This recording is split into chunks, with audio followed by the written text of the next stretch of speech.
Hey guys, we are going to start off by how do we access MAP? How do I even get to log in so I can get to see all of this data? So I'm at the district website, and you want to make sure that you're going to the district launchpad. This is one way that you can get to log into MAP. So from the launchpad, you are looking for the icon that says MAP NWEA. Right here, it's in a green folder.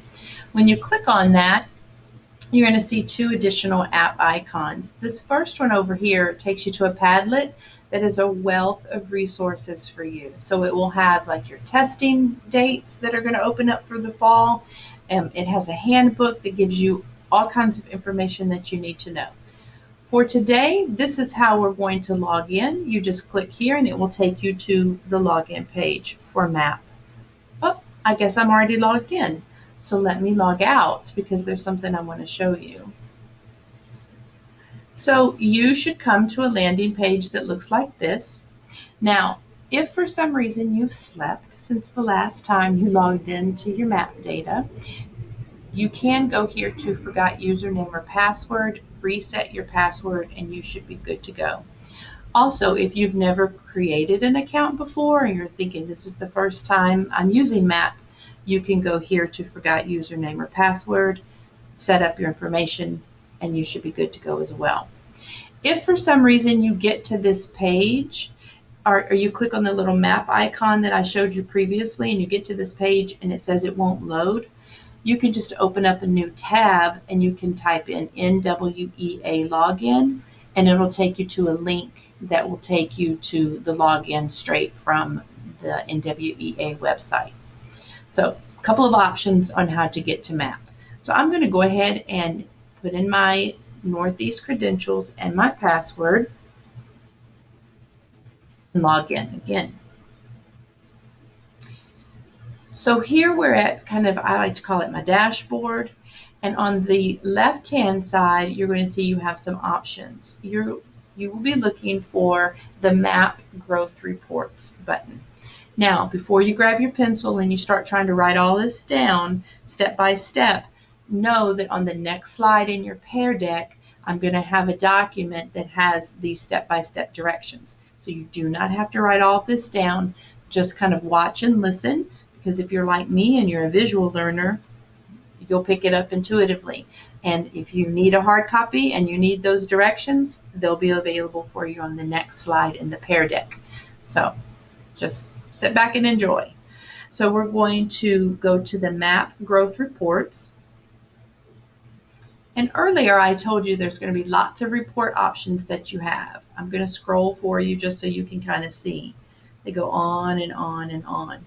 But I am looking for the first one that we're going to focus on, which is the class breakdown by RIT, goal, or projected proficiency.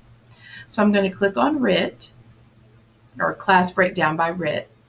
And then I have to fill in some fields of information. There is no test yet for fall 2021, but after your students test, this is what you would want.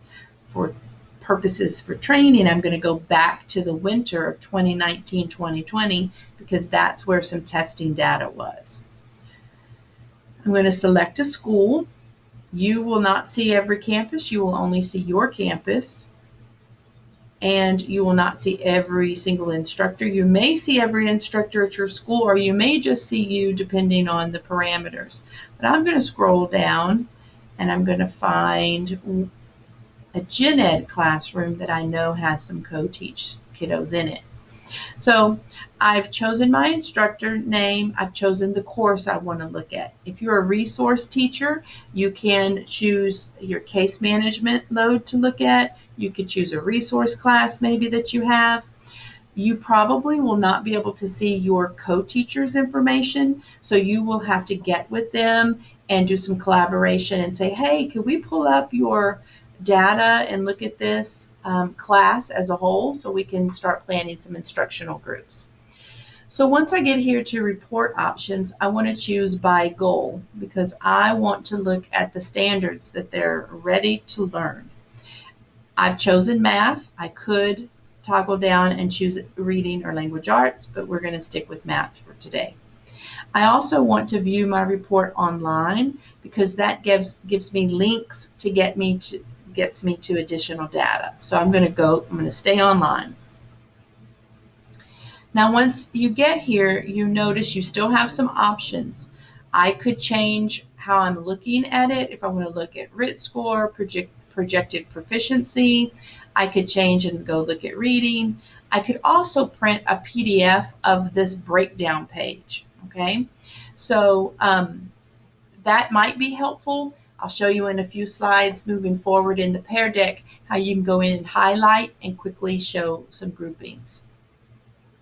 So here's my class as a whole. You notice that for each kind of strand of instruction, it breaks my class down into these different, I like to call them buckets of learning. The lower you are means that you're probably struggling in those areas compared to your same age peers in that classroom. The higher you are over here means that you're probably doing well in those areas. You'll notice that students' names appear in different buckets at different times depending on that band. That's very important to remember because as you look at data, the kids do not fall in the same groups all the time. So your groups are constantly changing based on a particular strand. So I'm going to focus up here with numerical representations and relationships, because if I'm working place value as I'm starting off my unit, I might want to go there because I know place value falls under this kind of strand. So I'm going to click on this, and it's going to take me to a page that's called the Learning Continuum. Now, the Learning Continuum is a beautiful thing. But before I take you deeper and let you look, because I know you're excited to see, I wanted to kind of narrow down some of my options of what data I'm looking at. So I'm going to hit this blue bar very first at the top because I want to change my display options. So I'm pretty sure that this class is a 5th grade class. So I'm going to look at any 5th grade skills that those students are ready to learn, any 4th grade, and maybe for some of my students that have IEPs, I might even go to 3rd, because sometimes they may not have any grade level skills that they're ready to learn. So I might have to back up some. So I love the option of being able to go and look at some kind of prerequisite previous grade skills to look at. I also want to group by standard, which means I want to look at the TEK that they're ready to learn. So once I've selected and changed my filters, I can close that tab. Now I'm ready to go in and dig into place value to find out what are these kids ready to learn in my small group instruction. So I see here that I have no students that are in this lowest RIT band. So you'll see there's no students there.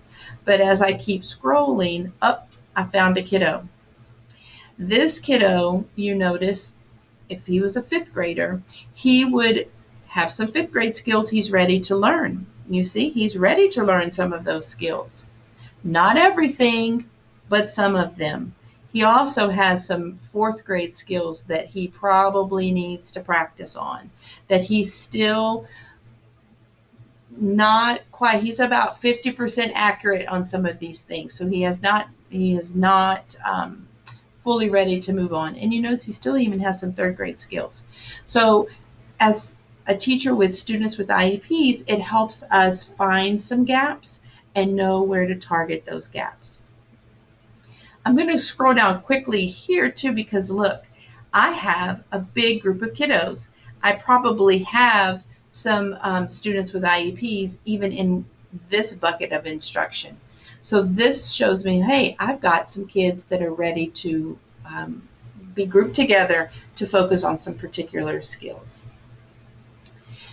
So I'm going to go ahead and stop this video, and we're going to transition you on in a minute to your Pear Deck tab.